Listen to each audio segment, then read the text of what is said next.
Good day, everyone, and welcome to our report with the topic of scientific management theory. To provide an introduction with scientific management theory, first let's have a glimpse of its history. Just over 100 years ago, Frederick Winslow Taylor published Principles of Scientific Management, a work that forever changed the way organizations view their workers and their organization. Scientific management is a management theory that analyzes workflows to improve economic efficiency, especially labor productivity. As this came out to be very popular during 1880s and 1890s in most United States manufacturing industries. And here's the outline of the topics that we'll be sharing with you. The first one is about scientific management, its elements and tools, and principles. The scientific management movement produced revolutionary ideas for the time. Ideas such as employee training and implementing standardized best practices to improve productivity. Taylor's theory was called scientific because to develop it, he employed techniques borrowed from botanists and chemists, such as analysis, observation, synthesis, rationality, and logic. You may decide as you read more about Taylor that by today's criteria, he was not the worker's friend. However, Taylor must be given credit for creating the concept of organization run as a business or in a business-like manner, meaning efficiently and productively.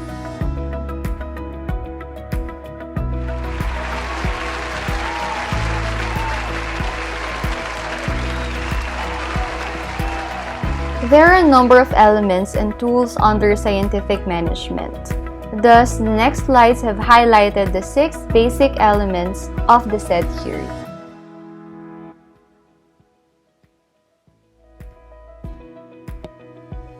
Work study. Work study is a term used to embrace the techniques of method study and work measurement which are employed to ensure the best possible use of human and material resources in carrying out specified activity. In simple words, work study is related to analyzing the work to be performed by eliminating unnecessary operations and finding out the quicker way of doing it. Work study eliminates wasteful and unnecessary operations, reduces effort, and increases productivity. Standardization. The standardization of tools and equipment was an important element of scientific management. Taylor wanted to use only the best way of doing work. Proper tools and equipment are essential for increasing the efficiency and speed of work.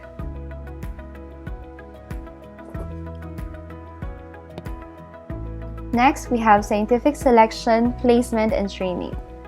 The efficiency and quality of work is linked to the kind of person selected for taking up different jobs. Taylor wanted a radical change in the methods and procedures of selecting workers. Workers should be selected by considering their education, experience, and attitude towards work. Workers should be given training to make them suitable for the jobs. Orientation training should also be imparted to prepare them to meet new challenges. Development of functional foremanship. Functional foremanship is the extension of the principle of specialization or division of labor to the sphere of management. According to Taylor, the two functions of planning and doing should be separated. The planning section should concentrate on planning the tasks and issuing instructions to the workers for implementing them.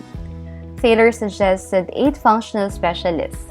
The first 4 attached with planning work and the next 4 with actual implementation or execution of the plan.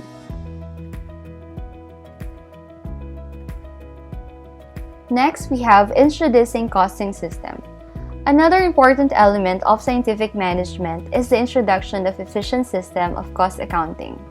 As a tool of scientific management, cost accounting serves the following purposes.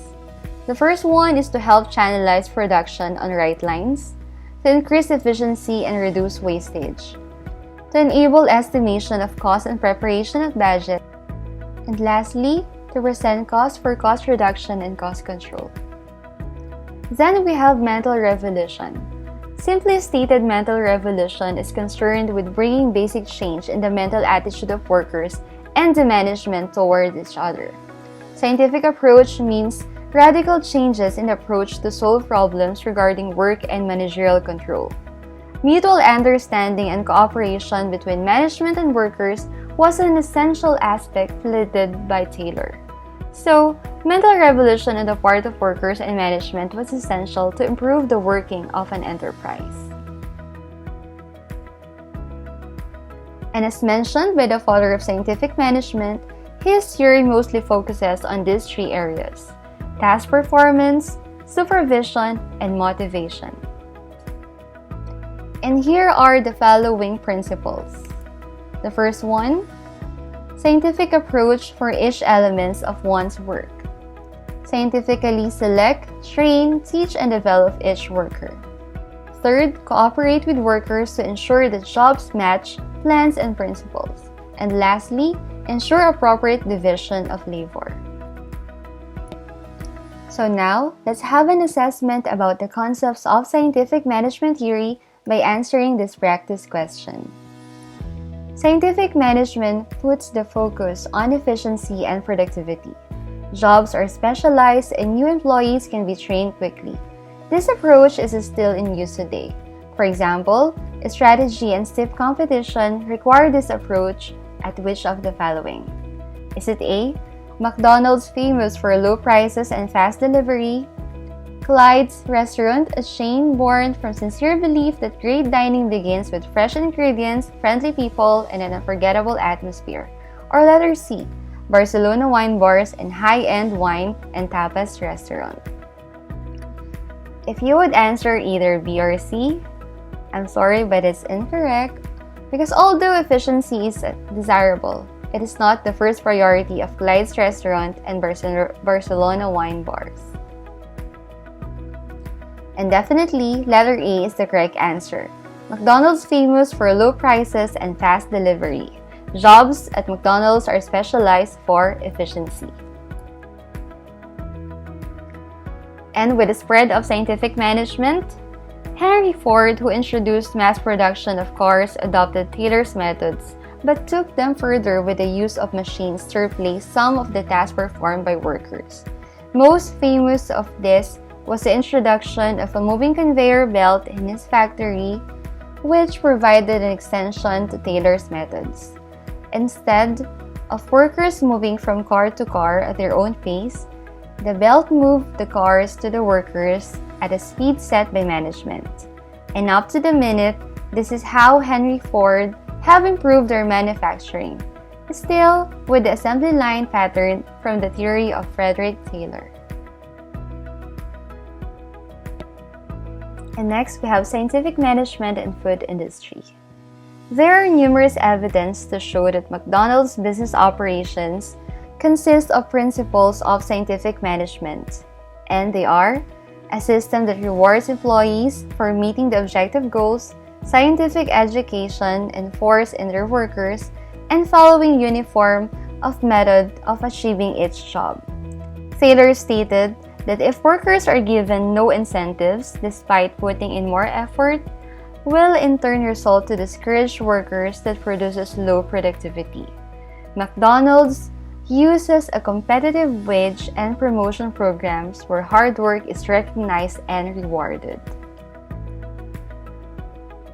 And despite of being an ideal theory, it still has its advantages and disadvantages, such as enhanced production, ability to control, decrease in accuracy, decreased autocracy, cost of production reduced, pay system, quick decision making, a benefit to customers, increased efficiency, best use of resources and development, less production time, worker instructions, good working conditions, and avoid labor and management disputes.